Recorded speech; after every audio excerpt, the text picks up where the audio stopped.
নমস্কার বন্ধুরা, বঙ্গ রেসিপিতে আপনাদের সবাইকে স্বাগত। আজ আমি আলু চিকেনের একটা রেসিপি বানিয়ে দেখাবো। চলুন তাহলে দেখে নিন।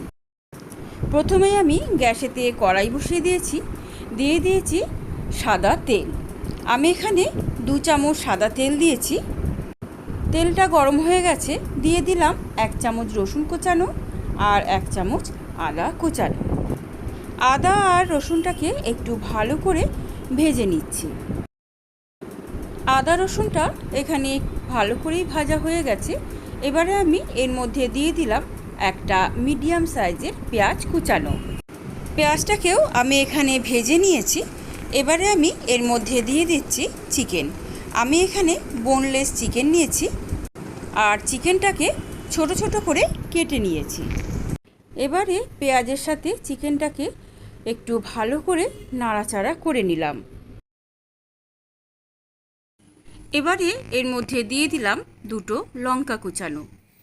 এবারে একটা ঢাকা দিয়ে চিকেনটাকে সেদ্ধ করে নেব। ঢাকাটা খুলে নিয়ে দেখে নিচ্ছি চিকেনটা সিদ্ধ হয়েছে কিনা। ভালো করে চিকেনটাকে একটু নাড়াচাড়া করে নিচ্ছি। এবার আমি এর মধ্যে দিয়ে দিচ্ছি সিদ্ধ করে রাখা আলু। আমি এখানে একটা বড় সাইজের আলুকে আগে থেকে সেদ্ধ করে রেখে দিয়েছিলাম।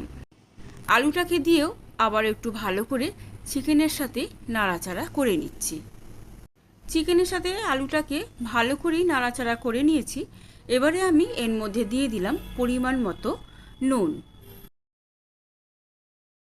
এবারে আমি এর মধ্যে দিয়ে দিচ্ছি গোলমরিচের গুঁড়ো। আমি এখানে 1.5 চামচের মতন গোলমরিচ দিয়ে দিলাম। এবারে নুন আর গোলমরিচটা দিয়ে ভালো করে নাড়াচাড়া করে নিচ্ছি।